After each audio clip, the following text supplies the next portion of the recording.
عقیدہ افضلیت کیا ہے؟ کیا قرآن و سنت نے اس کا بیان کیا ہے؟ وہ کہتے تھے بھائی جو حضرت ابوبکر صدیق کو بعض انبیاء افضل نہیں مانتا گمراہ ہے، فلاں ہے، یہ ہے، وہ ہے، سنی نہیں، رافضی ہے، شیعہ ہے، جہنمی ہے. جو کہتے ہیں کہ حضرت ابوبکر صدیق کے پاس جو افضلیت مطلقہ ہے وہ جھوٹ بولتے ہیں. افضلیت مطلقہ ہو ہی نہیں سکتی. یہ جو مسئلہ افضلیت ہے پہلے ہمیں قرآن کی طرف آنا پڑے گا. آپ کے خیال میں کیوں نہیں آتے قرآن کی جانب؟ اس لیے کہ ان کا پر وہ سارا معاملہ دڑام کر کے زمین بوس ہو جائے گا. فتنے کا در میں کلا کما کرنا چاہتا ہوں.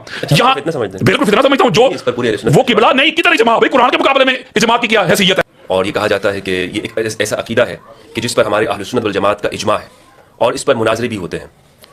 کہا جاتا ہے کہ رسول اللہ صلی اللہ علیہ وآلہ وسلم کے بعد اس امت میں سب سے افضل شخصیت وہ حضرت ابوبکر رضی اللہ تعالیٰ عنہ ہے. بعض لوگ کہتے ہیں کہ امام علی علیہ السلام ہے. تو اس پر آپس میں بحث ہوتی ہے، گفتگو ہوتی ہے، ڈیبیٹس وغیرہ ہو رہی ہیں.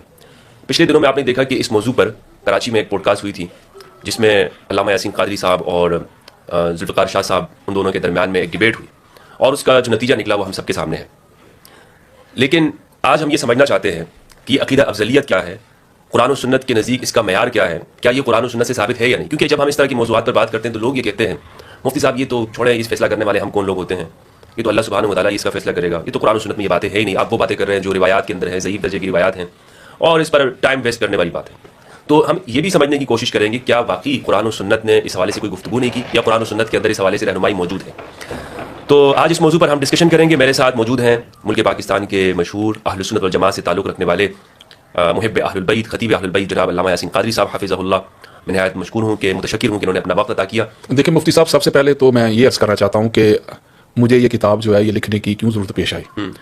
میں نے 1500 سے زائد قرآنی آیات سے اور 50 سے اوپر جو مدار فضلیت جو قرآن میں بیان ہوئے اور 5000 کے قریب آقا علیہ الصلوۃ والسلام کی حدیث، 250 کے قریب اصحاب کے، پھر محدثین، مفسرین، مجددین کے جو اقوال ہیں، پھر امہات المومنین اہل بیت اطہار، ان کے ریفرنسز دے کر میں نے یہ جو کتاب ساری دنیا کے سامنے پیش کی ہے. اس کی مین وجہ یہ تھی کہ جب بھی ہم کسی پروگرام میں جاتے تھے یا سنتے تھے، بریلوی جو علماء ہوتے ہیں بالخصوص وہ کہتے تھے بھائی جو حضرت ابوبکر صدیق کو بعض انبیاء افضل نہیں مانتا گمراہ ہے، فلاں ہے، یہ ہے، وہ ہے، سنی نہیں، رافضی ہے، شیعہ ہے، جہنمی ہے.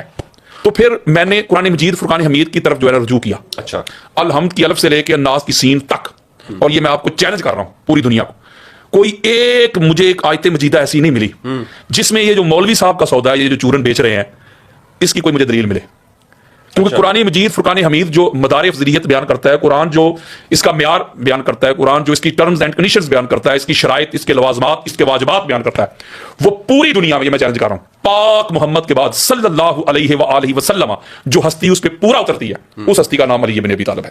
اور یہ جو مسئلہ افضلیت ہے پہلے ہمیں قرآن کی طرف آنا پڑے گا کہ قرآن افضلیت کے کیا مدار بیان کرتا ہے، اس کے کیا معیار ہے قرآن کے ہاں، اس کے لوازمات یا واجبات کیا ہے، پھر اس کے بعد آقا علیہ السلام کا فرمان، پھر اس کے بعد پھر اجماع ہے، پھر قیاس ہے، پھر آگے معاملہ چلتا ہے. لیکن جو بات قرآن سے ہی حل ہو جائے، حدیث کی طرف جانے کی بھی ضرورت نہیں ہے. قرآن جب کھول کے بیان کر دے تو پھر تو ادھر بھی نہیں جانا، چونکہ یہ آقا علیہ الصلوۃ والسلام کی میں نے آپ کو تقریری سنت بھی بیان کر دی ہے.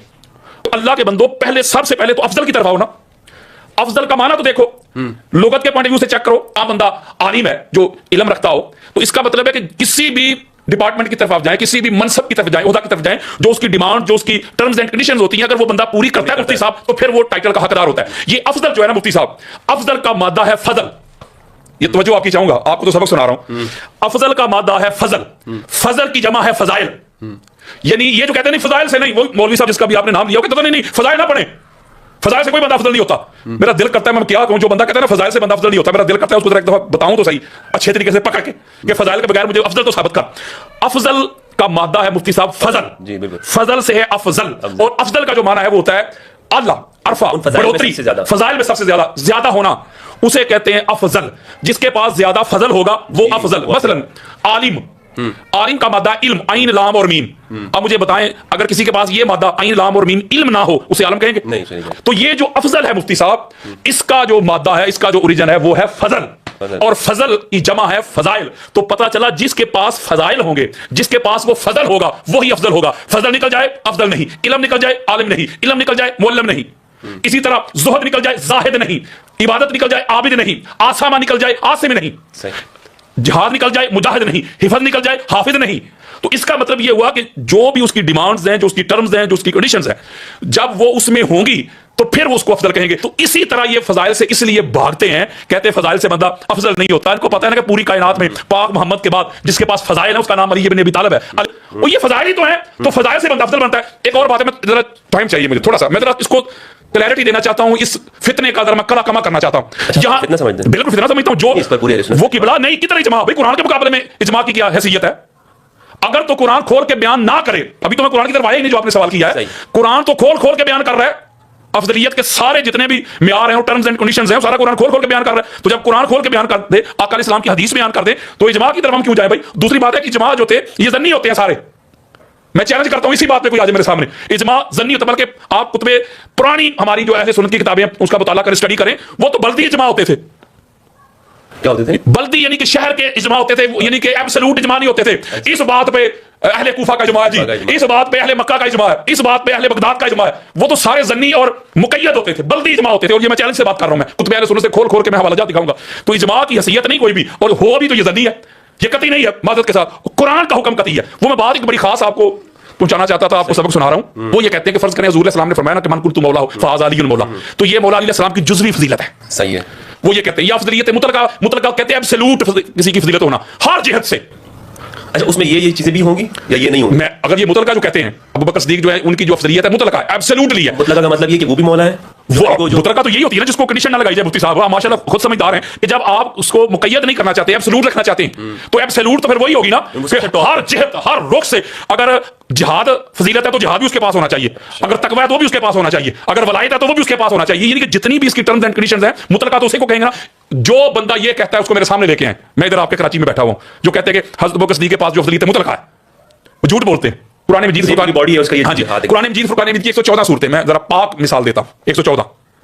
اب اگر ہم ان کو الگ الگ کریں تو قرآن کے جوز ہے. سورہ یاسین الگ ہے، سورہ کوثر الگ ہے، سورہ بقرہ الگ ہے، سورہ انفال الگ ہے، ٹھیک ہے نا. اس کو الگ الگ کریں گے، یہ قرآن کا جوز ہے. سب کو جمع کر دیں گے تو قرآن کا کل ہے. یعنی جز کو جمع کرنے سے کل بنتا ہے. تو کلی فضیلت پتہ کیا ہوتی ہے مفتی صاحب؟ فضائل کو جمع کریں تو جتنی بھی کسی کی فضیلتیں ہیں، فضائل ہیں، عظمتیں، عفتیں، اس کو جمع کریں گے تو وہ بنے گی کلی فضیلت. لیکن جب سب سے زیادہ فضائل جس کے پاس ہوں گے، جب ہم جمع کریں گے تو وہ جس کے پاس سب سے زیادہ فضل ہے مفتی صاحب وہی افضل بنے گا. چونکہ فضل کے بغیر کوئی افضل بن نہیں سکتا.